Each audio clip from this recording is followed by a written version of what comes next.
뭔가 표시도 예쁘게 하고 그림도 예쁘게 그리고 막 이런 거 할 때 되면 정작 나중에 되면 내용이 기억이 하나도 안 납니다. 그래서 내용 공부하려면 따로 또 해야 되죠. 뭐 이런 사태들이 있었죠. 똑같습니다. 직역하는데 시간이 걸려. 구조가 어렵다는 얘기예요. 유독 시간이 더 걸렸다면. 단어 아까 모르면 future presence에서 이렇게 그냥 읽어버리라고 했죠. 근데 모르는 단어가 많으니까 또 연상하는데 시간이 걸려. 이게 조금씩 빼앗기는 거예요. 사고할 수 있는 에너지를. 읽고 나니까 또 뭔 소리인지 모르겠는데 감은 잡혀야 되는데 감도 안 잡혀. 그럼 내용도 어려운 거네. 이렇게 되는 거거든요. 이것 또한 방법이 없어요. 잘하는 사람은 처음 직역을 잘하는 사람 어휘를 잘한다거나 어휘를 많이 알아요? 그럼 잘하는 거죠. 또는 구조를 잘한다거나 그럼 명작을 잘하겠죠. 둘 중에 하나를 잘하는 사람이 지금 형광펜 들고 같이 맞춰봐. 직역해. 요때에 데미지가 많이 안 들어가요. 둘 중에 하나를 잘해야 돼요. 구조를 잘하거나 명작, 어휘를 잘 외우던가. 둘 중에 하나예요. 이게 돼 있으면 안 힘들어요, 머리가. 그럼 읽고 나서 그래도 뭔 말인지 예상이 좀 돼요. 남아있으니. 그럼 두 번째, 세 번째 볼 필요가 조금 줄어들죠. 근데 이 둘 중에 뭐 하나에 자신이 없는 사람은 어휘력이 됐든 구조 보는 능력이 됐고 그러면 그냥 처음에 읽고 줄치는 거는 당연히 의뢰하는 행위. 두 번째 다시 해석해야 돼요. 이걸 반복하게 돼 있거든요. 근데 처음 읽으면서 그럼 바로 나는 받아들여졌으면 좋겠는데 이게 뭔 내용인지 예상할 수 있는 여유도 있으면 좋겠는데 안타깝지만 필연적으로 시간이 들어가요. 태어나서 지금까지 읽은 문장 개수가 몇 개가 되느냐. 아주 단순하게 얘기하면 진짜 그거에 직접적 영향을 받아요. 미리 시작했다면 평균적으로 유리할 수는 있으나 절대적 기준은 아니에요. 또 이 능력이 안 받아들여주면 또 끝이잖아. 이거 뭐 그럼 3살 때부터 하죠 이걸. 미리 한다고 해서 안 받아들여 줄 수도 있죠. 굉장히 많은 지금 중3들이 미리 했지만 안 받아들이고 있어서 욕을 오지게 먹고 있잖아요. 계속 유튜브 보고 놀고 공부하고 나이가 들어서는 능력이 되거나 안 되건 다 받아들이려고 노력을 하죠. 그 받아들이려고 노력하는 딱 그 시점이 고2예요. 정확하게 이 순간 딱 지금 9월 10월 선선해질 때 이때부터 노력을 하는 사람들은 좀 이렇게 좀 신경 써서 봐볼까? 이게 돼요. 이때부터요 정확히. 그리고 여기서부터 완전히 갈라져요. 공부는 나의 취미는 아닌가 봐. 와? 한번 외우자 대단하게 하자가 아니라 좀 볼까? 이렇게. 이 볼까가 올라가고요. 근데 이게 원래 원년 공부를 잘했던 20등이 아닐 수도 있습니다. 밑에서 올라온 애도 있어. 60, 70인데 갑자기 올라왔다든가 이렇게 확 치고 올라오는 경우도 있어요. 걔가 천선해서. 드물지만 있습니다. 절대 다수는 공부는 내게 아닌가 보다. 이렇게 자포자기한 심정으로 이렇게 흘러내려가 버려요. 그걸 잡아내는 방법을 모르겠습니다. 요새는. 옛날엔 뭐 혼나면 했어요. 또는 집이 가난하면 했어요. 또는 가난해질 것 같아. 왠지 엄마 아빠 힘이 없어. 그럼 했어요. 요새는 그게 안 통해요.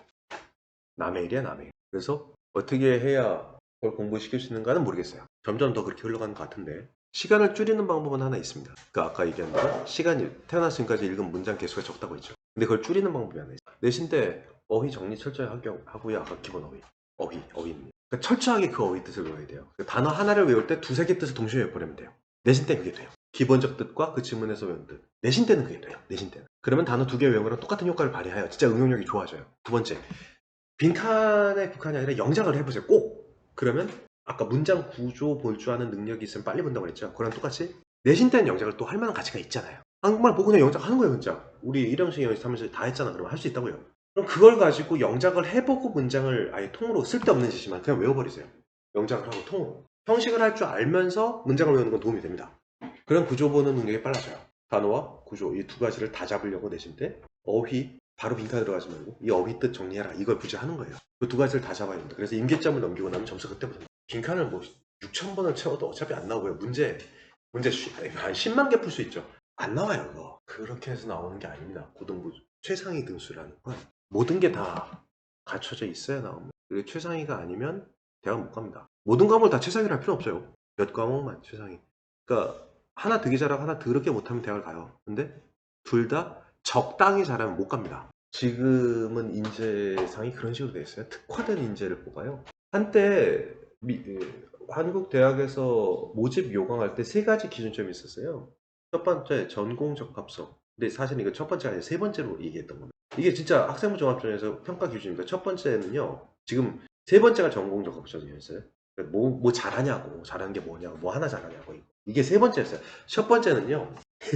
말도 되게 웃긴데 세계 사회에서 선도할 수 있는 리더십. 세계 사회에서 선도할 수 있는 리더십. 리더십 유형이 갖춰지는가. 이게 첫 번째였습니다. 그 다음은 행실 쪽이고요. 세 번째가 이제 동공적 합성. 그러니까 다재다능한 인재를 보고했다. 그래서 그걸 아예 경희대학교에서는 수시에서 이름으로 정한 게 그때 만들어진 거예요. 네오 르네상스형. 그게 그 말입니다. 르네상스형, 인본주의, 뭐든지 조금씩 다 잘하고 예술, 역사, 철학, 기계, 물리와 조금씩 다 잘하는데 신유형, 네오 이런 걸 우리는 볼게요 하고 이름에서 그걸 다 드러내게 돼 있거든요. 수시는 그때 만들어진 거예요. 경희대 네오 르네상스 전형이라는 게. 지금은 그 시대가 아니에요. 급격히 바뀌었습니다. 불과 2, 3년 사이에. 지금 원하는 건 뭐 하나를 잘해라. 그겁니다. 왜? 대학도 뭐 하나를 잘하는 사람을 뽑아야 됩니다. 왜? 산업이 그렇게 바뀌었으니까. 말이 1기가와트지. 장난 1기가와트짜리 전력 생산하려면 태양광으로 뽑아내려면 몇 평 써야 되는지 아십니까? 과천 25개 필요. 과천 땅덩어리 25개에 그냥 태양광 패널만 간다. 그거 깔 수 있는 땅덩어리 우리나라에 그렇게 많지가 않아요. 근데 그걸 깔아서 데이터 센터를 완비시켰어. 데이터 센터에서 10기가와트 이거를 그 네이버에서 그걸 만든다고 해. 한솔에서도 만든대, 현대에서도 다 만든대. 씨발 그러면 대한민국에 태양광만 있어야 되거든요. 우리나라에서 안 돼요 그거. 근데 안 하면 어떻게 되죠? 벌써 미국에서는요. 여러분이 알고 있는 챗 GPT 말고요. GPT 두 번째, 세 번째, 네 번째 이름도 달라요. 막아놨어요 이거. 막았던 건 뭐냐? 이런 애들이 못 쓰게 막았다고요. 목쓰기 하나 풀어줬고 하나는 아직 검증 중이야. 이게 뭔 말이냐? 얘는 암호 해독에 특화되어 있는 애예요. 그걸 여러 사람들이 쓸 수 있게 해버리는 순간 다 뚫어버려요. 얼마 전에 충격적인 사고가 있었어요. 그러니까 수학 문제를 풀려고 줬어요 얘한테. 그랬더니 얘가 수학 문제를 지가 풀지 않고 더 쉬운 방법 찾은 거죠. 해킹을 해서 그 수학 문제 출제했는데 해킹을 들어가고 답을 갖고 온 거예요. 야, 씨, 해킹을 이렇게 쉽게 한다고? 그럼 AI의 해킹은 뭐가 막아야 되죠? AI가 막아야 되죠. 그래서 미국에서는 이미 안보에 영향을 미칠 수 있겠다 싶은 AI는 민간인에게 풀지 않습니다. 그게 90조라고 있어요. 국가안보보안법. 미국 국가안보보안법 되게 셉니다. 90조. 90조에 위배되면 일반인이 쓸 수 없는 물건으로 바뀌어요. 칩에서부터 뭐든지 다. 그 말은 뭐냐? 이제 AI는 또 다른 원자폭탄과 똑같은 역할을 하기 때문에 국가의 무기로 쓸 수 있다. 그 AI가 하루 평균 우리나라 한국 전산 시스템에서 우리나라에서 해킹, 화이트 해커 알죠? 해킹 막는 시스템이 있어요. 하루 평균 그 전문가 나와서 그때 방송한 적이 있습니다. 몇 건 공격받는지 아세요? 대한민국의 수도, 아니, 신호등 해킹당하면 끝이잖아. 신호등에서부터 시작해서 뭐 실시간으로 전력 공급해주고 하는 모든 전산 시스템. 우리나라 대한민국의 해커들의 공격. 일일 평균 횟수. 저 깜짝 놀랐을 때. 10억 건입니다. 10억 건. 10억 건 막는 거예요. 사람이 하는 것도 있고, 직접적으로 들어온 것도 있고, 북한도 있고, 러시아도 있고, 중동도 있고, 있겠죠. 그럼 초특급 해킹 전문 AI가 민간인에게 퍼지면 큰일 나겠죠. 생각해봐. 거기에 투자를 안 하면. 무기가 없어지니까 우리는 큰일 나겠죠. 그럼 자금이 다 어디로 쏠래요? 첫 번째 전력, 두 번째 데이터 센터, 세 번째 그에 따른 AI. 이렇게 쏠리겠죠. 대한민국의 자금은. 그러므로 1년 우리나라 예산은요 380조입니다. 10기가와트 태양광 데이터 센터 건설하는 데 드는 돈은요 180조입니다. 180. 그거 하겠다고 지금 전남에도 하고 영남에도 하고 호남에 전국에 다 하겠다고 이재명이 얘기한 거예요. 100조 지랄하고 있는데 100조 택도 없어요. 택도 없습니다. 한 3년치 예산 다 때려박아야 돼요. 불가능하겠죠. 하지만 웬만큼은 해야 돼요. 웬만큼 안 그러면 국가 뚫려요. 그럼 여러분 5년 후에서 10년 후 지나면 여러분 사회에 나갈 텐데 어느 직군에서 어떻게 일할 것 같아요? 문과, 이과 개념이 그때 존재할까요? 문이과 개념이 그때 가서도 존재할 것 같습니다. 지금과 같은 직업군이 똑같을 것 같아요. 어린 말도 안 되는 택도 없다고 생각합니다. 지금과 같은 직업군은 절대 존재하지 않아요. 절대로요. 달라질 거 왜? 돈이 없어요. 시중에 돈이 없습니다. AI를 막지 않으면 데이터 센터를 만들어서 우리가 방어할 수 있는 시스템을 구축하지 않으면 OECD 회원국에 우리가 9위까지 올라갔었는데 IF 직후에 코로나 때 6위까지 갔는데 30위 밖으로 밀립니다. 무슨 직군을 택하실 건데? 이건 최신 데이터입니다. AI 칩 반도체 칩 개발 쪽에 애한테 들은 거야. 요새 너네는 어떤 애 뽑냐? 되게 단순하죠. 어떤 애 뽑냐? 전공으로 문과는 철학과 뽑고요. 이과는 일단 대화해봐요. 전공 전혀 상관없어요. 어차피 학사가 뭘 해요. 그럼 뭔 대화할 때 면접할 때 뭐 보냐? 논리성. 뭐 문제가 생기면 들어가서 들여다 봐야 될 거 아니에요. 그걸 잡는데 엄청난 논리성. 그거밖에 안 본대요. 경영학과 이제 세무, 회계 뭐 이런 거 안 보냐? 그 전공한 애들? 필요하대요. 분명히 필요하대요. 필요한데 뭐 AI가 다 택도 없는 얘기고 일선에서 말도 안 되는 얘기고 필요한데 그거보다는 여차하면 문제 터졌을 때 너 철학과 나왔어? 지금부터 그래도 뭐 연세대 철학과 나왔으니까 머리는 좋을 거 아니야. 프로그래밍 하는 거 잠깐 배워. 한 3개월이면 배운대요. 배우고 나서 버그 잡는 거 네가 해봐. 얘가 버그가 생겼는데 그러니까 논리적으로 알고리즘을 분석하는 건 머리가 결국 논리가 있어야 되니까 네가 이거 해. 이렇게 해서 뽑아서 따로 훈련시켜서 직업 배치한다고 하더라고요. 논리력입니다. 제일 중요한. 제가 그래서 자꾸 논리 문단 나눠봐. 요 문단 다음에 요 문단이 왜 나왔어? 요 문단에서 그냥 중요한 단어가 이거라서 그렇게 하는 게 아니라 중요한 단어는 뭐다? 그 다음 문단에서 나온 단어와 이어지는 게 중요한 단어다. 그걸 글의 응집성이라고 한다. 그걸 찾아내야 된다. 이게 논리를 결국은 이거예요. 알고리즘도 별게 아닌데 진짜 이거예요.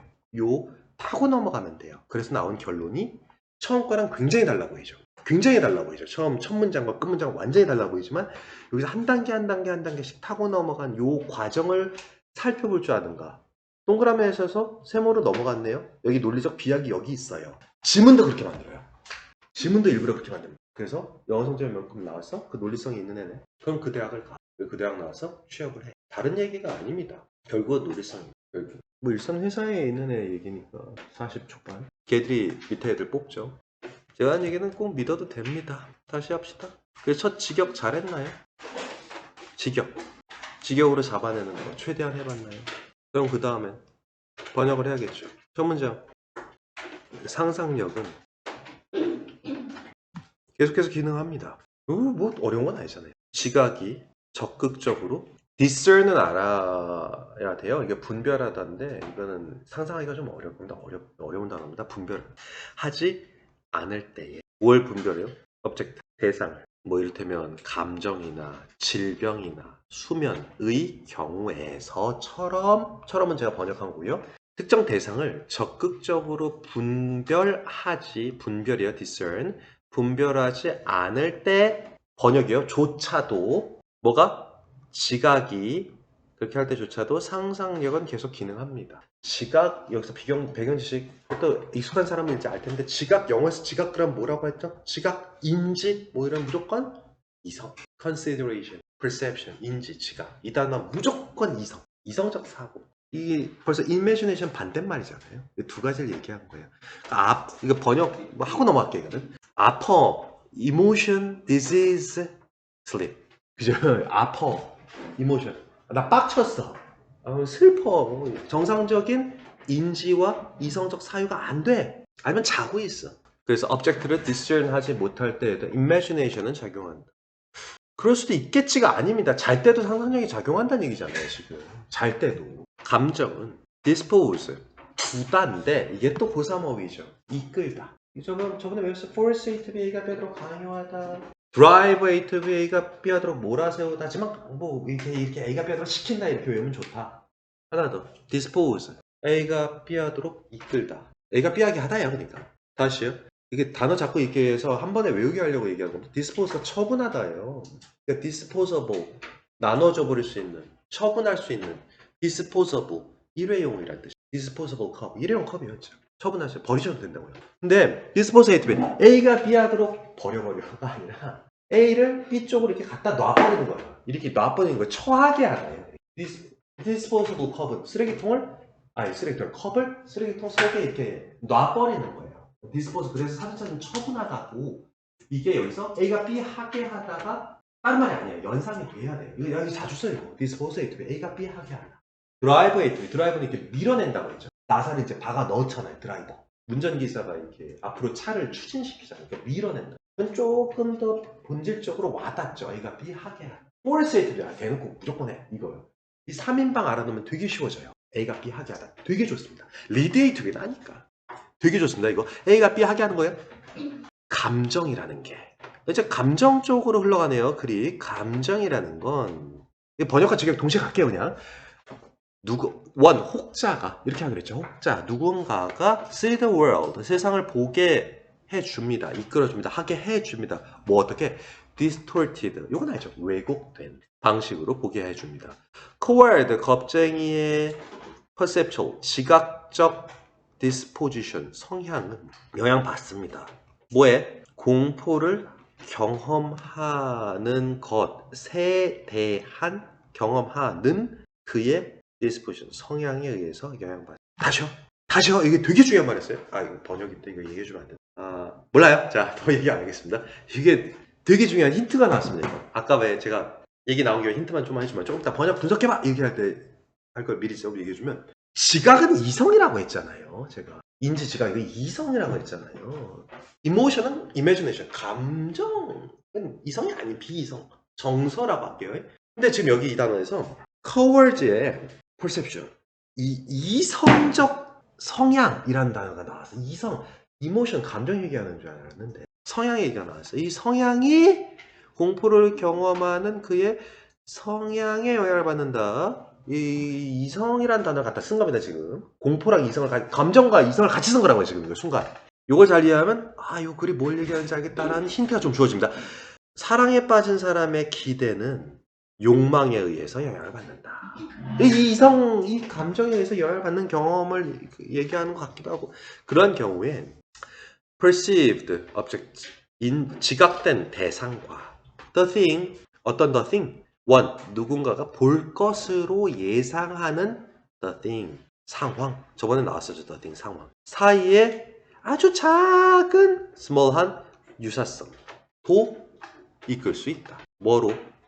네, misidentification 오해로 뭐에 대한 the perceived object 지각된 대상을 bad thing 그것으로의 오인으로 이끌 수 있다. 다시 identify가 나오면 as가 나오게 돼 있어요. 뭐뭐로 생각하다, 뭐뭐로 확인하다, 뭐뭐로 as가 나오게 돼 있어요. misidentification임에도 불구하고 as가 나왔어요. 뭐로의 오인 이렇게. 빠른 사람은 이거 순간 파악했을 겁니다. 이거 뭔 소린지 여기서 겁쟁이는 적을 봅니다. 뭐하는 반면 사랑하는 사람은 어디에서나 욕망의 대상을 보는 반면 The more affected one is 더 비교 기억나죠? 한 번 더 강조하지만 더 비교는 엄청나게 중요한 게 첫 번째로 절과 절이 만나는데 접속사가 없어도 된다. 유일한 경우는 더 비교밖에 없죠. 이게 굉장히 중요한 거니까 꼭 알아놓으셔야 됩니다. 더 비교할 때 더 다음에 뭐가 나오고 콤마하고 더 다음에 뭐가 나오고 근데 그 뒤를 잘 봐야 되는데 그 뒤에 주어 서술로 나오고 주어 서술로 나올 때 사이 접속사가 없죠. 유일하게 이 경우입니다. 다음 두 번째로 이게 만약에 타동사가 나왔다 그러면 얘는 목적어여야만 하잖아요. 타동사 그럼 여기 명사구가 나와요. 만약에 여기 자동사가 나왔고 이걸로 일형식 완전한 절이 나왔어요. 그럼 더 이상 나올 수 있는 게 없죠. 그러면 이게 더 비교에 해당되는 얘는 아무 때나 들어갈 수 있는 수식어죠. 부사가 돼요. 동사절에 be feel similar이 나왔어. 그럼 뭐가 반드시 필요하니까 얘는 형용사가 나오고 더 다음에 형용사, 부사, 명사 다 나올 수 있습니다. 엄밀히 따지면 비교급이긴 하나 의미상 비교급인 것이고 구조적으로 따지면 뒤에 있을 역할이 앞으로 도치된 거예요. 다시 보자. 그래서 the more affected가 형용사 보어잖아요. one is 누군가가 is 나왔잖아요. 더 영향 받는 상태 이렇게 된 거죠. 원래는 근데 더 비교는 점점 더 뭐뭐할수록 점점 더 뭐뭐하다니까 더 영향받은 상태일수록 one is 누군가가 the less similarity 명사 덩어리 나왔죠. 그럼 이 더 적은 similarity 유사성이요. 이게 명사 덩어리잖아요. 그럼 얘는 딱 보니까 주어 역할이네요. 여기서는 뒤에 있던 게 앞으로 안 나왔다. 더 적은 유사성이 요구된다. 다시요. 누군가가 더 많은 영향을 받을수록 더 적은 유사성이 요구된다. 뭐 하기 위하여? 의미상이 좀 나왔네요. The thing. 그게 appear. 보이는 데에는. 이거 되게 해석 어려운 부분이었습니다. The thing. 그게 appear. 보이는 데. 좀 이따 다시 알려준다 번역. 이게 뭔 말인지. 이게 어려운 부분이었습니다. 다음이요. 감각의 sense. 감각의 central organ. 중추기관. 감각 중추기관 이런 말 알죠? 그 생명 안 했나? 감각 중추기관. 감각의 중추기관이 normally 보통 functions 기능합니다. 뭐함으로써? 유사성과 차이성을 comparing 함으로써. 그런 반면에 감정이라는 건 디스포스 또 나왔네? 누군가 혹자를 하게 해요. 뭐 하게 해요? discern 분별하게 합니다. 부정확하게 대상을 분별하게 합니다. 하나마나 뻔한 말 이미 여기서는 중요한 게 끝난 거예요. 여기서 뭔가 찾으려고 하면 안 돼. 그 앞부분이 훨씬 중요했던 거죠. 앞문장과 앞에 앞문장. The greater 또 나왔네. The emotional investment 감정적 인베스트먼트 주의하시죠. 이게 몰입입니다. 몰입. 투자 아닙니다. 몰빵 그러잖아요. 투자 좀 하세요. 그래서 돈 다 때려 박았어. 그래서 몰입이 돼요. 인베스트먼트. 자주 써 이거. 진짜 잘 써요. 감정적 몰입이 더 클수록 the greater 비동사 생략됐겠죠.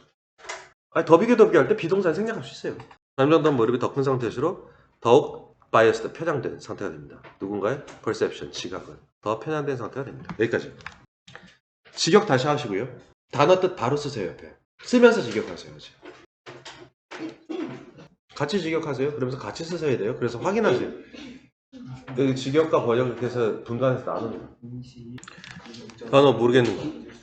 정리, 문단 나누세요. 붉은색 형편으로.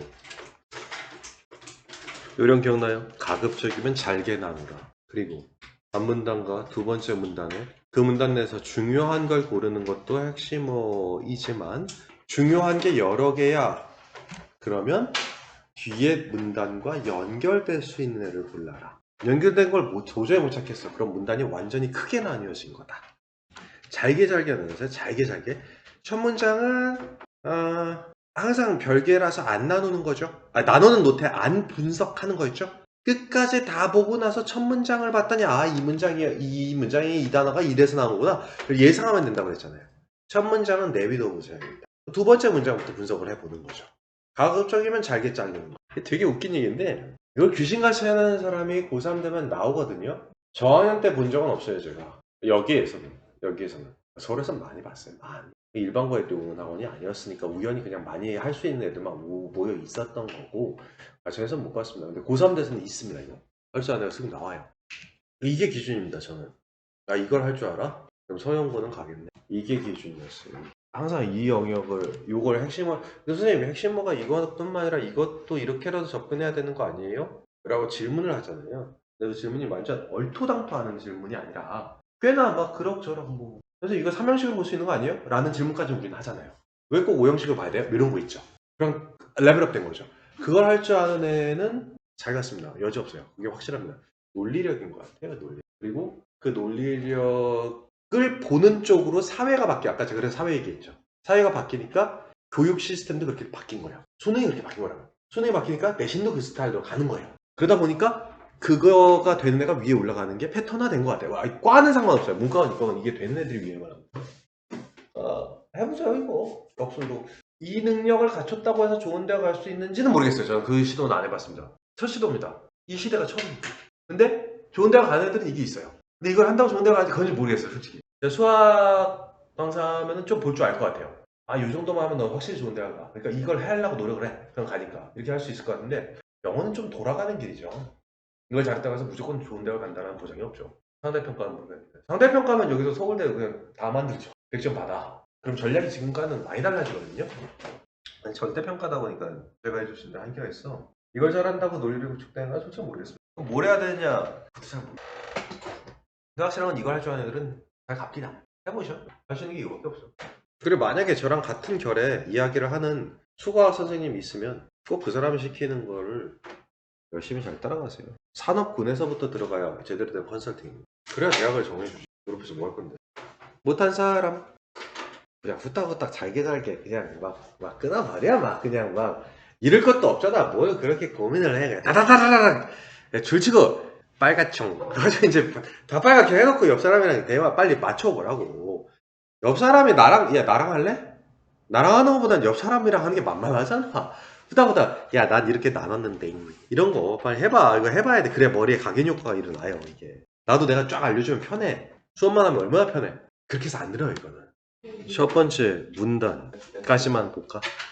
어디를 첫 번째 문단을 첫 문장 빼고 첫 문장은 나침판. 항상 끝까지 다 보고 나서 첫 문장으로 돌아갔더니 이래서 첫 문장에 이런 말이 나왔구나 하고 깨닫게 되면 끝나는 거. emotions부터 한다고 치자고. 그러니까 두 번째 문장부터가 시작이라고 치자고.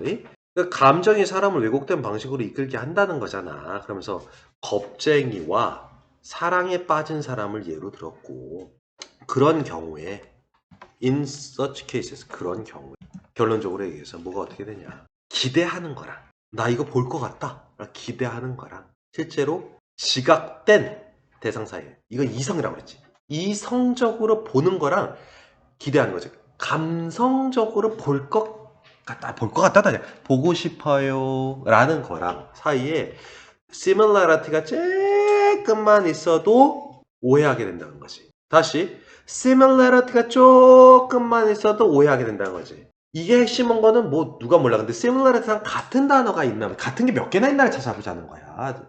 야, 뭐 중요한 단어 다 골라볼까? distorted 이 말이랑 같지. distorted 왜곡되게 보지. 왜곡되게 본다는 게 뭔데? disposition이랑 무슨 단어 같냐고 그러니까. 인지적 성향, 지각적 성향이 뭐랑 같냐고. 성향. 그럼 뭐에 의해서 영향받는다? 경험하는 성향에 의해서 영향받는다고. 뭐에 의해서? 비례식 모르겠어? A 대 B는 C 대 D다. 뭐 이렇게 하라고 했잖아. 이걸 가지고 살짝 비틀어 놓는다고 그랬잖아. 이거 핵심은 그냥 디스토티드에서 미스 인 아이덴티피케이션 시밀러티 이런 식으로 흘러가겠지. 근데 그게 중요한 게 아니라 과정을 봐야 된다고 했잖아. 뭐랑 뭘 비교했냐고. 이모션이 왜곡을 이끌지. 그 다음 문장. Perceptual disposition이 affected disposition experience. 여기서 그럼 이모션과 percep, 인식, 이해와 이모션에 지칭되는 비견될 수 있는 단어는 뭐냐고. 모르겠나? 무슨 말인지. 요게 이 지문을 어렵게 만드는 부분이거든요. 딱 세 문장. 요게 킥이에요. 그 지문은. 요게 어려웠던 거. 이게 혼란을 야기시켰던 거죠. 단순하게 한번 비교해 볼게요. 얘가 나왔습니까? Perceptual disposition이랑 똑같은 단어가 뭡니까? 러버에서 expectation 그 말입니다. expectation이랑 같습니다. 그러면 기대라는 게 지각적 성향인 거잖아요. 근데 이건 영향을 받는데요. 뭐예요? 여기서? desire 같은 거 뭡니까 그러면? disposition일 리가 없죠. 그럼 perceptual disposition 어떻게 하라고 했지? 뭐게요? desire 같은 게. 자, 큰 화면으로 다시 이제 한번 보면서 한번 해봅시다. 이 부분이 핵심인 건데, 이 부분이 핵심적으로 어려운 부분인 건데, 제가 이렇게 예를 보기 쉽게 이렇게 나열했어요. 그러니까는 요거랑 같은 거고, 그렇다면 요거랑 같은 건데, 요걸 이해를 해야 요게 이해가 되지 않겠느냐. 세상을 왜곡된 방식으로 보게 합니다. 이건 쉽네. 그러면요, 왜곡된 방식으로 보게 합니다. 여기서는 이게 핵심을 한 거죠. 여기서 이 말 말고 중요한 말이 없잖아요.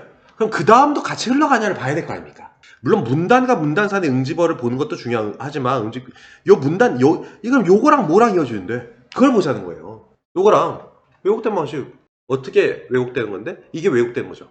영향 받는다고. 이거랑 같은 말이죠. 왜곡된 방식으로 세상을 봐요. 어떻게 영향을 받아요. 이렇게 되는 거죠. 요 말에서 요거로 갔죠. 요 말이랑 똑같은 단어 썼죠. 그러니까 요렇게 예시겠구나. 예시겠구나. 예시라는 건 맨날 예시, for example, 예시 이렇게 말하니까 예시를 별거 아닌 것처럼 생각하기에는 예시라는 건 근본적으로 같은 핵심어를 공유한다라는 얘기예요. 얘랑 똑같은 거라고요. 얘랑 똑같은 거. 왜곡된 방식으로 봐요. 어떻게 왜곡되는데? 왜곡된다고요. 영향 받는다고요. 이건 같아요. 다시 왜곡된 방식으로 봐요. 그럼 어떻게 보는 건데? 가 이거겠죠. 아니 왜곡된 방식으로 봐요잖아. 지금 중요한 게. 그럼 왜곡돼요. 어떻게 보는데 봐요는 이거겠지. 봐요는 이거겠지. 얘는 욕망으로 경험이 영향을 받아요. 얘는 공포를 경험하는 그의 성향에 의해서 지각적 성향이 영향받아요. 이게 무슨 말이야? 근본적으로. 너무 돌아서 왔나요? 처음부터 이렇게 물어봤으면 아무도 대답, 야, 이거 무슨 말이야? 를 알아보려고 지금 이 짓을 하는 거야. 이게 무슨 말인지 바로 알면 뭐가 걱정이야.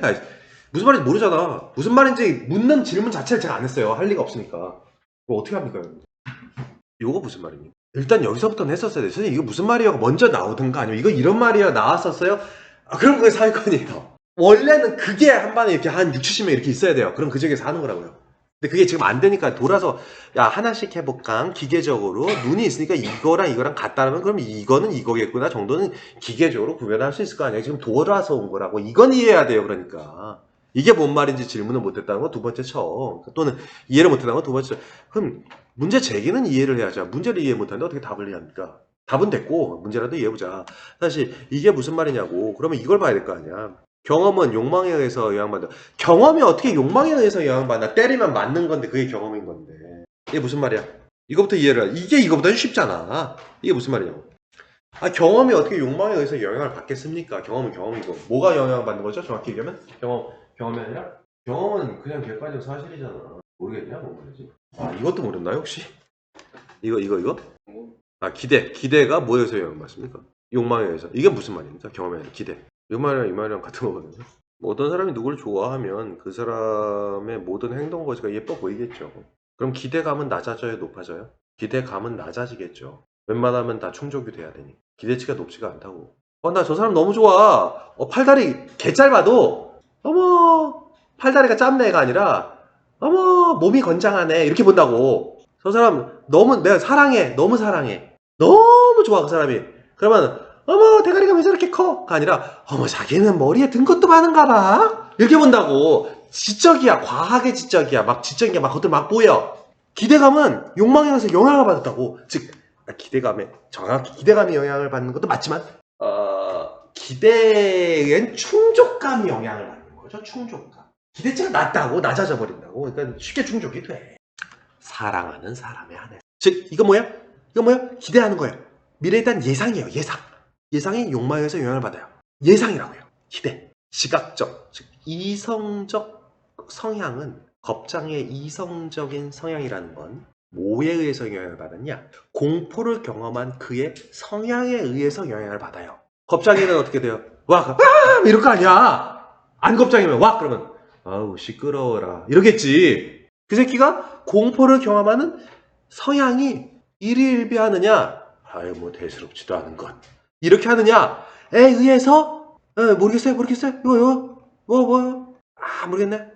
요걸 딱 여기서 하면 되는데 이게 어떻게 구별한 거죠? 요 단어랑 왜 그 기억나요? 앞에서 했던 질문에서 왜 그 2차 세계대전이 지나고 나서 의상이 막 예뻐졌는데 그 화두는 그 세계대전 후에 경제 부흥 이게 핵심어였고 그 다음 거에는 또 엘리자베스 여왕 영국 막 이런 핵심 포인트가 있었잖아요. 이 핵심 포인트는 알 수 없는 단어들을 막 나열했는데 이게 뭘 의미하는지 모르겠어요? 이게 엄청난 힌트인데 욕망에 의해서 앞으로 저 사람이 보일 일거수일투족이 다 예뻐 보여. 에라이씨. 오늘도 용맹한 사람은 없군요.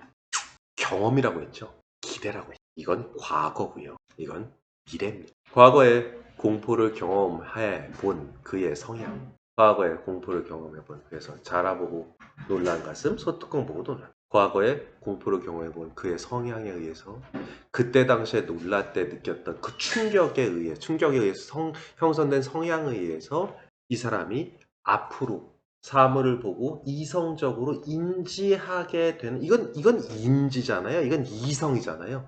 이것의 성향이 영향을 받는다고요. 딱 봐도 머리가 크거든. 누가 봐도 커 이거는. 근데 과거에 머리 큰 남자랑 결혼할 뻔했나 보지. 사랑했어. 알고 보니까 너무 지적이야. 서울대를 2살 때 들어갔대. 개 지적이야 시대. 그럼 이 새끼도 머리가 커. 그러면 나의 굉장히 이성적인 판단이죠. 이 사람은 부귀 영화를 나한테 안길 수도 있겠다. 좋은 대학 나와서 돈을 많이 벌고. 굉장히 지적인 생각, 이성적인 생각이잖아요. 이거는 그 머리 큰 걸 보면서 과거에 했던 경험에 의해서 지금은 이성적 성향이 영향을 받게 된다고요. 사랑하는 사람의 앞으로의 예상치와 기대치는 가지고 있는 욕망에 의해서 영향을 받다. 요거와 요거, 과거와 미래. 요게 화두였습니다. 감정이라는 건 누군가로 하여금 왜곡된 세상을 바라보게 이끌어 줍니다. 근데 감정은 어떻게 생겼습니까? 감정은요.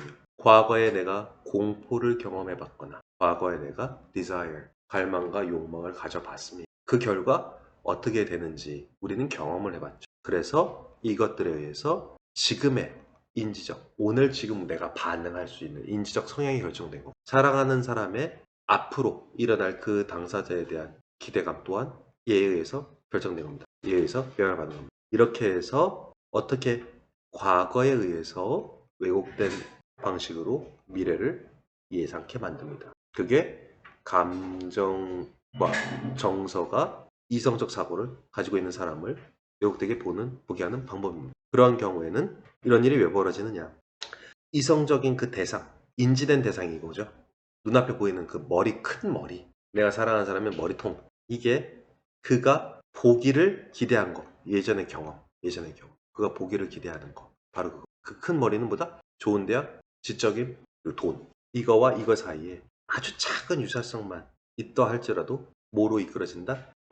그 인지된 대상이 돈이다, 머리가 돈이다로 오해케 만들어진다. 이 과정을 지금 에둘러서 표현한 거죠. 과거에 했던 경험에 따라서 앞으로의 기대가 바뀌게 되고 그게 바로 왜곡된 방식으로, 즉 이걸 보고 그거라고 오해하게 되는 이유란다 라는 과정을 여기서 한 번 설명합니다. 그래서 이게 어려운 거예요. 당연히 왜곡은 맞죠. 어떻게 왜곡시키느냐? 당연히 영향을 받아서 왜곡되죠. 그래서 왜곡이랑 같은 말은 유사성 때문에 오해를 불러일으키죠. 다 똑같은 말이잖아요. 다 똑같은 말. 이 중에 뭘 고를까? 그 다음에 나오는 게 뭔지를 봐요. 겁장이는 적을 봅니다. 좋아하는 사람은 어디에서나 욕망의 대상을 보는 거예요. 이걸로 흘러가는 게 아니죠, 지금. 이걸로 흘러가고 있어요. 이렇게 빼야겠는데? 어떤 사람은 더 영향받을수록 더 적은 유사성만으로도 appear to가 생략된 거예요. 그 상황은 그거인 것처럼 보인다. 보이기 위해서 더 적은 유사성이 요구된다. 오해하게 되는 거고, 이건 유사성으로 흘러가네, 이렇게. 유사성이 많냐, 적냐. 적을수록 적다. 영향을 많이 받을수록 더 적은 유사성이 필요하다. 유사성과 차이점, 이 사이를 서로 비교해 봄으로써 어떻게 되는데, 얘는 부정확하게 대상을 구별케 한다. 감정을. 그러면 또 감정 얘기 나오죠. 이게 뭐 어떻다? 분간을 잘 못하게 만든다. 여기서부터 이제 쉬운 얘기입니다. 감정이 분간을 못하게 한다. 감정이 클수록. 크게 봐서 이거는 감정에 대한 얘기고요. 여기서부터 이어진 오해. 뭘 오해가 되는데? 유사성 때문에. 이렇게 이어진 거. 이건 쉬운 게 됩니다. 여기만 잘 이해하면 뭐 그 밖에는 사실 분석을 굳이 할 필요가 없을 정도로. 다시요. 첫 문장으로 돌아가서 이게 다 이해가 되나를 봐야 됩니다. 상상력이죠. 감정, 유사성, 식별. 단 한 번도 안 나왔어요. 그냥 상상이라는 단어가 나왔죠. 갑자기 딱. 이게 어려워. 상상력은 계속해서 기능합니다. 언제? 이성적 사고가 대상을 구별할 이걸 이렇게 표현할게요. 이성이 꺼져 있을 때 이렇게죠. 이성이 역할을 제대로 못해요. 그런 상황에서도 상상은 계속해서 기능을 합니다. 상상이 요 방향으로 간다면 이성은 요 방향으로 가죠. 근데 이성이 갑자기 꺼졌어. 그러면 이게 작동하지 않으니까 이거는 더 가겠죠. 따지면 이렇게 된다 할까? 이렇게 되는데 이게 이제 작동하지 않으면 오른쪽으로 더 간다. 뭐 이런 개념으로 설명하려는 것 같습니다. 그래서 결론은 뭐예요? 상상은 계속 작동한다. 알았어. 근데 그래서 뭐 상상이 계속 기능을 해서 어떻게 되죠? 그래서 뭐 상상이 계속 기능해서 어쩐다고 이 말이 없잖아 지금. 그거 찾아내는 게 핵심인 거예요. 이거. 어떻게 되는데? 외국된 맛이 그거 당연히 아니고 그걸로 문제 못 풀어요. 외국시킨다가 그게 나오겠습니까? 왜곡시킨다 그게 아니라 어떤 식으로 왜곡시키는데. 그래서 어떻게 되냐고. 이거는 아까 내가 했던 말이 다 이해도 안 되고 복잡하고 뭐 알겠어요. 그냥 이해가 안 되는 게 아니라 이해하고 싶지 않은 거죠. 받아들이고 싶지 않은 거예요. 그럼 내가 질문할게요. 그 주제가 뭔데? 왜곡시켜요. 지랄하지 마요. 그게 주제입니까 설마. 그거는 배경이죠. 어떻게 왜곡시켰는데 어떻게 되게. 그래서 상상은 계속 작동해요. 상상이 뭐 어떻게 되는데. 이건 현실이에요. 이건 답을 내야 돼요. 그래서 어떻게 되는데 주제. 오해하게 만드네. 왜곡했는데 당연히 오해 같은 말이죠. 이거 동화 반복이죠. 이 두 개를 쓰면 안 돼요. 왜곡시켜서 오해하게 만들죠. 그러면 어떻게 오해하게 만드는데? 그럼 과정에 적은 유사성을 뭐 어떻게 했다고? 어떻게 오해하게 만드는데? 어떻게? 과정이죠. 적은 유사성을 가지고 어떻게 했죠? 적은 유사성만으로도 뭐 그것도 좋은 예가 되고 기질 뭐 다 좋아요. 그래서 결론이 뭔데? 빨리 해. 지금 글을 읽었잖아. 주제 얘기하자니까. 빅뱅 도니가 싫어? 그럼 얘기해. 못해? 그럼 못 맞춰. 한두 번이야 이런 게. 모든 질문을 다 이렇게 못했는데 그럼 당연히 점수가 안 나오지. 주제 얘기하자니까 글을 읽어서. 다시 그래서 편향된 사고. 똑같은 말입니다. 편향된 사고. 하나만 안 한 말이고요. 당연히 편향됐죠. 어떻게 편향됐죠? 편향이라는 거죠. 좌우 진영에 맞춰서 이재명이 잘못했어? 태극기 들고 밖으로 나가. 그거 우편향된 거죠. 그런 걸 편향이라고 하는 겁니다. 편향이랑 전혀 상관없습니다. 또 어떻게 왜곡시켰죠? 이 방식을 얘기하니까. 그래서 어떻게 되냐고. 편향된 사고로 갖게 돼요. 그냥 사랑에 빠지면 편향된 사고로 갖게 되냐? 겁장이랑? 어느 누구나 감성적으로 치우칠 수밖에 없는데 그러면 우리는 전부 다 편향된 사고를 갖고 있는 사람이다. 이게 주제인가요? 이게 너무 다르지 않나 이거랑. 그럼 이 얘기를 왜 했어? 편향된 사고로 가질 리가 없죠. 왜? 이성적 사고를 할 수 있는 게 깨어있는데 그럼 잘 때만 편향된다? 그럼 말이 안 되죠. 잘 때는 인간이 편향적으로 바뀐다. 이게 주제여야 돼서. 그럼 아니다는 말이에요. 그것도. 다른 말입니다. 다시 요거로 봐야죠. 그래서 머리 쓰라는 거야. 쉬워 보이냐? 수치상으로 데이터화 시키는 건 다 지나간 다음에 과거를 회자했을 때 얘 같네 얘 같네 얘 같네 그런 말은 진짜 옆집 순돌이 아빠도 하니까 동네 리어카 끄는 아저씨도 해요. 줄거 딱 긋고 이 정도 점수 받으면 여기 간다. 어떤 사고력을 갖춘 사람이 그 정도 점수를 받느냐를 얘기하자는 거잖아요. 지금. 주제는 뭐예요? 내용을 얘기하자는 거잖아요. 지금 똑같아요 그랑. 그래서 주제가 뭐야? 상상은 계속 기능한다. 이게 주제일 리가 없죠. 그래서 어떻게 되는데? 이런 경우 지금 뭐 사랑에 빠졌어. 아니면 겁장이와 같은 마인드를 가지게 됐어. 그럼 어떻게 되지? 조금만 비슷해 보여도 그걸로 딱 보게 된다고. 겁장이는 무서워 이렇게 보게 되고 사랑하는 사람은 사랑해 이렇게 된다고. 그러니까 요게 성향 좋아. 성향도 좋고 뭐 이게 얘기하는 게 뭐라고 했더라. 과거의 경험을 통해 가지고 앞으로 예상을 그렇게 하게 된다고 했는데 이건 이성이라고 그랬고 이성적 성향 겁장이 이성적 성향에 영향을 받아서 어떻게 됐어? 과거의 그 경험 때문에 이성적 성향이 어떻게 됐어? 영향을 받아서 어떻게 됐어? 이성이 그렇게 굳어졌어. 이성적 성향이 그렇게 사고를 얘는 그냥 되게 이성적인 사람임에도 불구하고 정신도 말똥말똥한데 그렇게 받아들여. 똑같은 걸 봤는데 나랑 똑같은 걸 봤는데 얘는 똑같은 거 보면서 두려워해. 흔들바위가 맨날 떨어질 거라고 생각해. 나는 흔들바위 안 떨어졌으니까 흔들바위지. 씨발 떨어졌으면 흔들바위라는 게 없잖아. 300년 동안 안 떨어졌는데 지금 떨어진다고? 대박이네. 안 떨어져 흔들바위는. 아니야 흔들리니까 흔들바위잖아. 흔들린다고 떨어질 수도 있는 거 아니야? 아 겁쟁이 새끼 라고 얘는 이성적 사고가 성향이 굳어져 버렸어. 어떻게 되지? 그러면서 어떻게 되지? 그래서 어떻게 되지? 오해하게 되겠지. 주제는 다 나왔어요 여러분.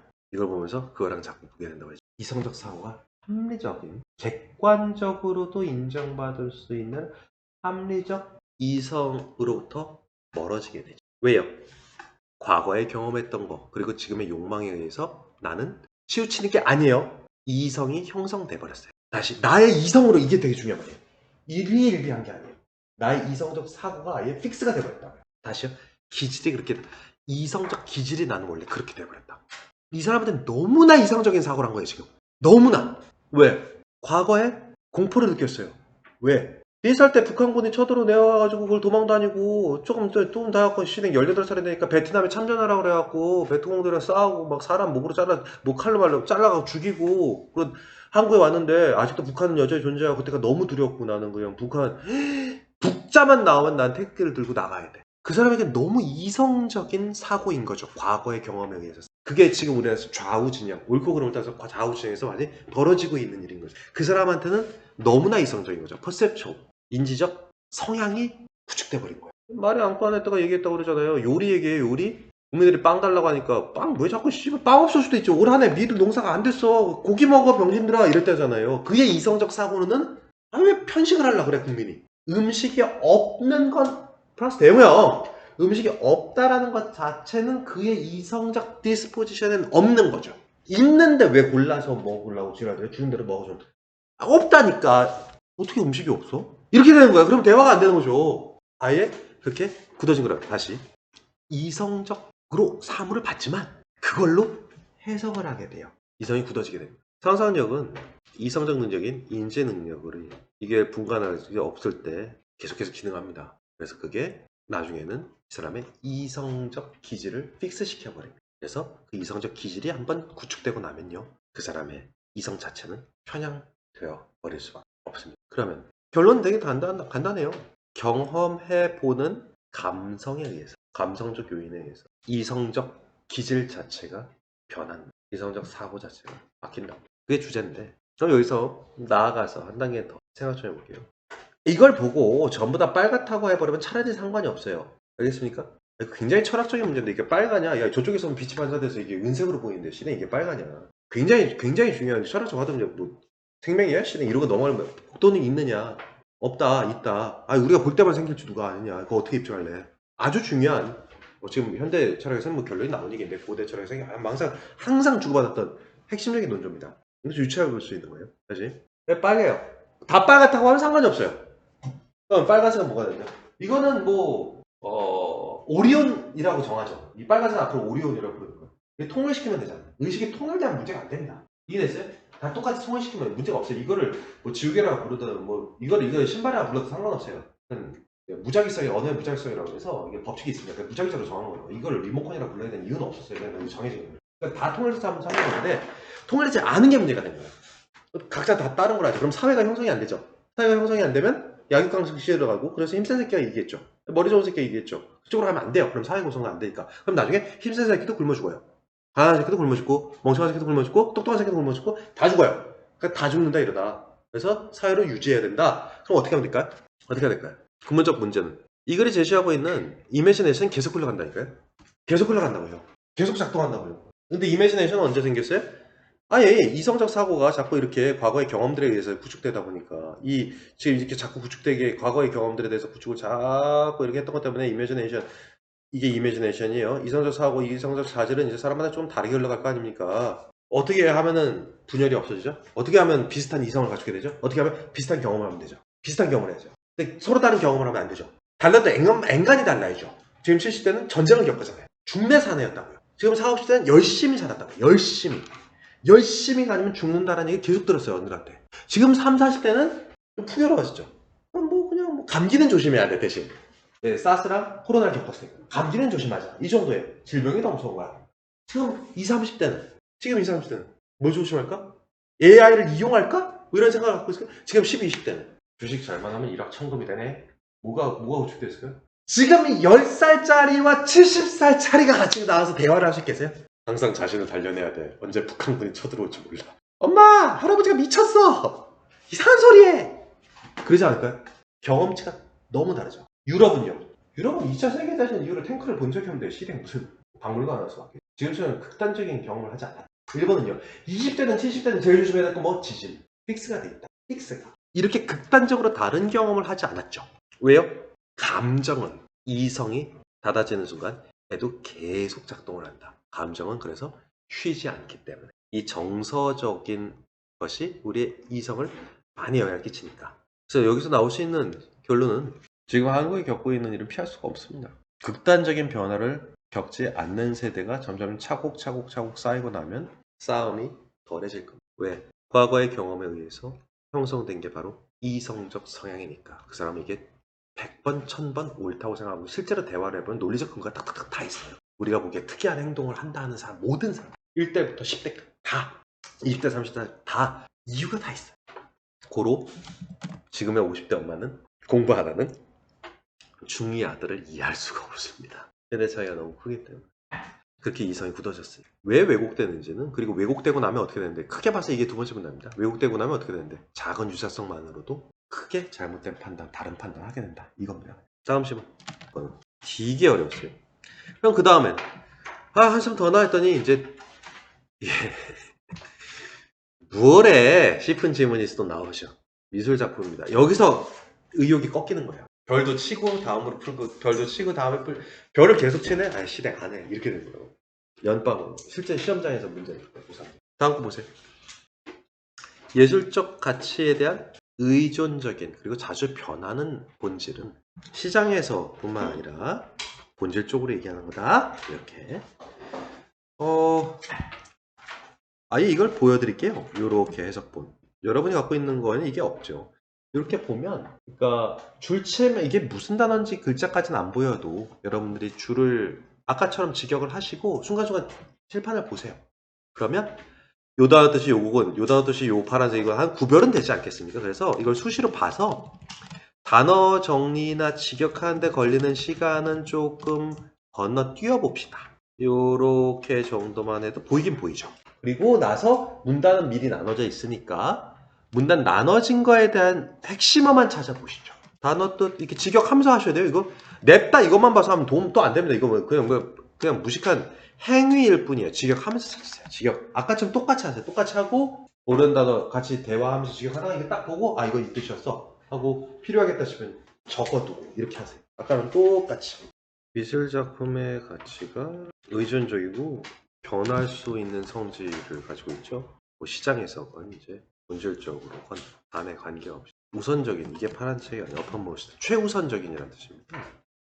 어제 이런 성질이라는 건 가장 최우선적인 겁니다. 오늘날의 예술 수집가 이거 미술작품 비싼 돈 주고 사는 사람들 있잖아요. 예술품 수집가들의 마음에서 가장 중요하게 떠오르는 게 바로 예술작품은 시대를 초월하는 독립적 예술성을 띠지 않는다라고 의존적이고 변화하는 본질을 갖고 뭐에 의존하는지를 좀 봐야겠어요. 물론 이 컬렉터가 얘는 얘거 자신을 위해서 사건 아니면 한 기관의 대표자로서 이게 투자하는 회사 있잖아요. 이런 거로 사건가 요게 개짱 중요함 요 말인 거죠. 요게 변화하는 본질이 예술작품. 그러니까 예술작품 하나를 획득한다 산다라는 건요.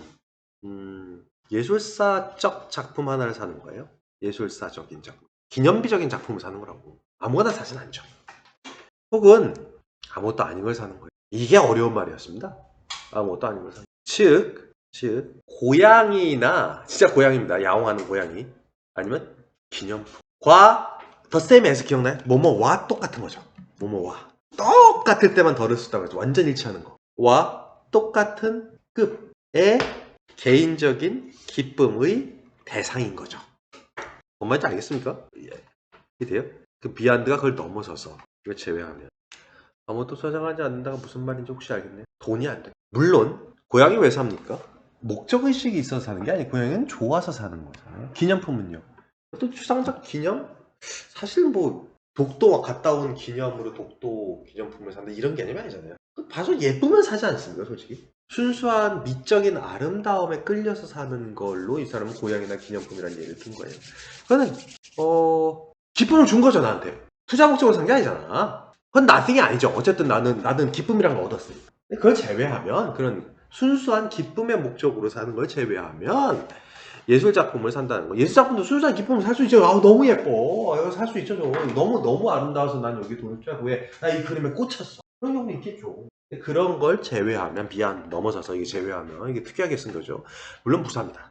넘어서 그러니까 콤마를 같이 찍었죠. 전세는 안 됩니다. 제외하면 예술 작품을 산다는 거 말이야. 제외하면 예술 작품을 산다는 거 말이야. 예술적으로 중요한 역사적 한 사건. 이중섭의 소가 죽고 나서야 이야 한국 현대 예술사의 한 획이었군 하는 거지. 살아있을 땐 모르잖아요. 역사적 돈 되는 거를 산 거든 아니면 똥망 죽었는데 값이 안 올라가네 이렇게 그래서 사는 거다. 이 투자 목적에서 얘기하는 거야. 지금 이거는 다 수표에 사인한다, 돈 낸다고 이런 거에 있어서 이런 순간에 그 수집가는요, assert 공격하다, 단언하다, 공격적으로 말하죠. 그래서 단언하다. 나 이거 샀다.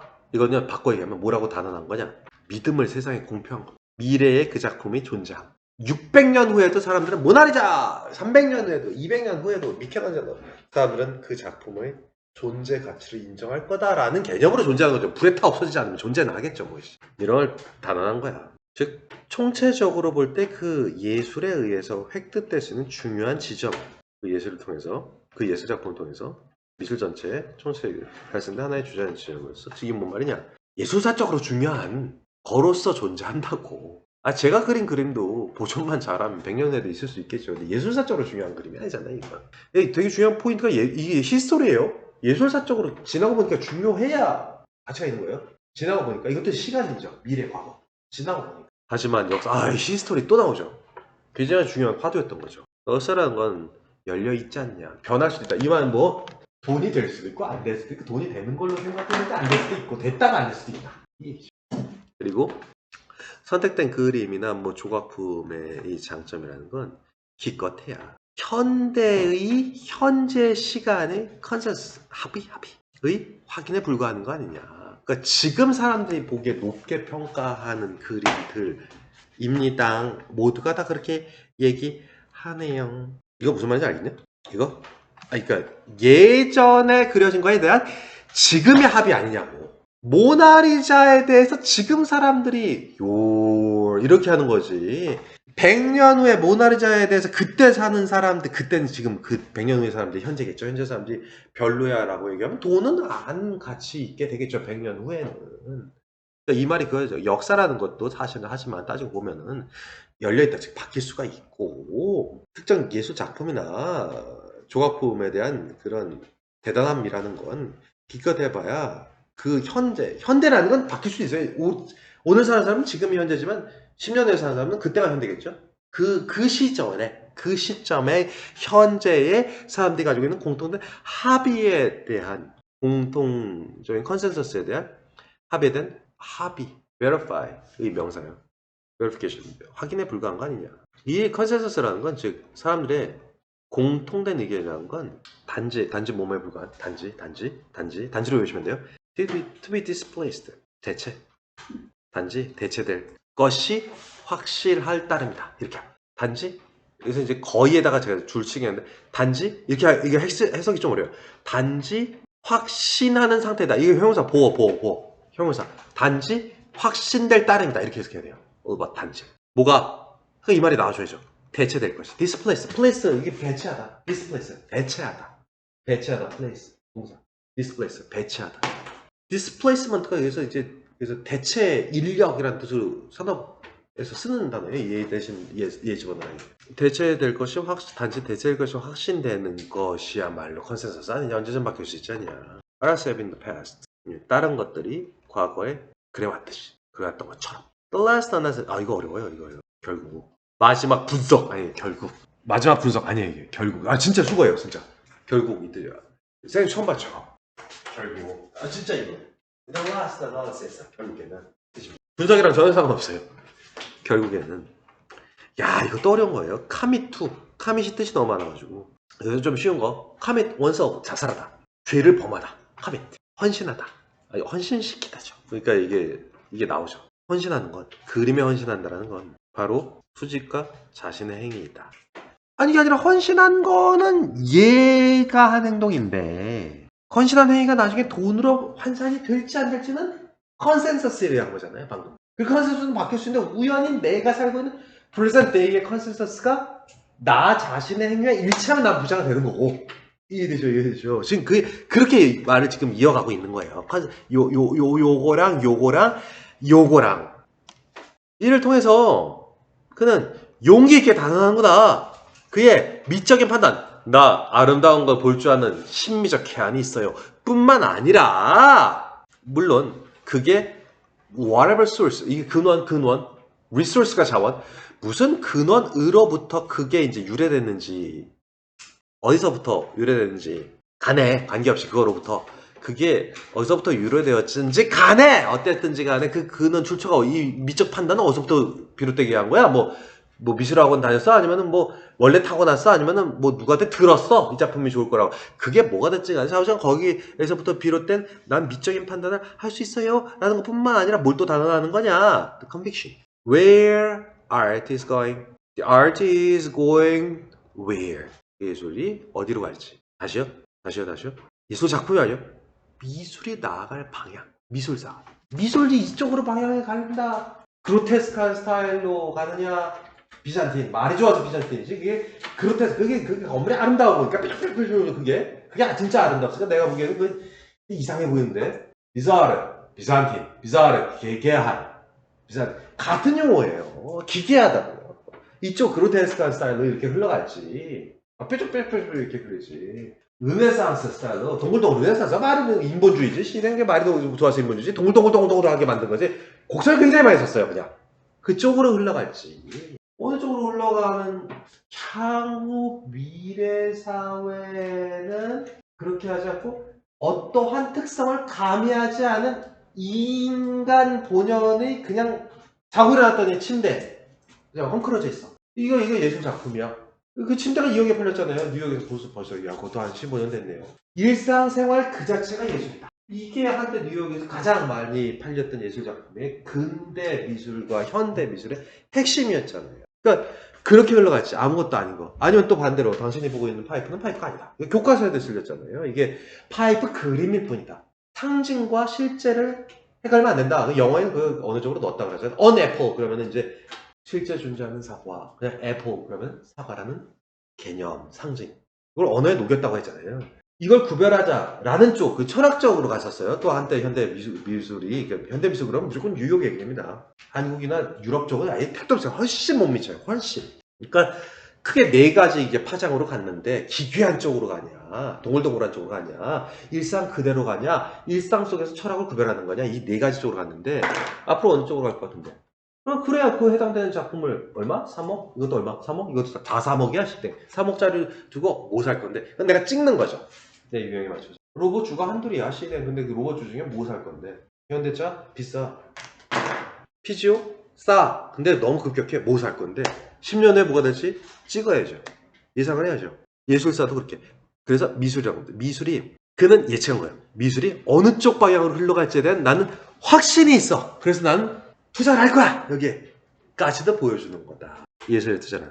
결론적으로 얘기해서 다시 첫 문장으로 돌아왔죠. 예술적 가치라는 건 의존적이야. 그리고 변화하는 분석. 뭐에 의존합니까? 뭐에 의존하죠? 미래를 저는 현재라는 단어. 이게 왜 미래인지 이해되죠?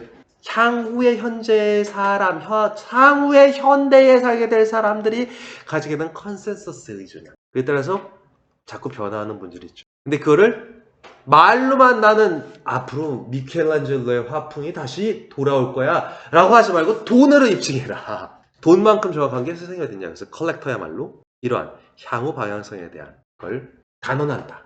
왜? 내가 돈 투자했어요. 단언이란 표현이 맞죠. 맞는 거죠. 그것보다 더 단언할 수 있는 게 누가 있어요? 술 한잔 하면서 뭐 이게 좋을 거야. 그 말 누가 못합니까?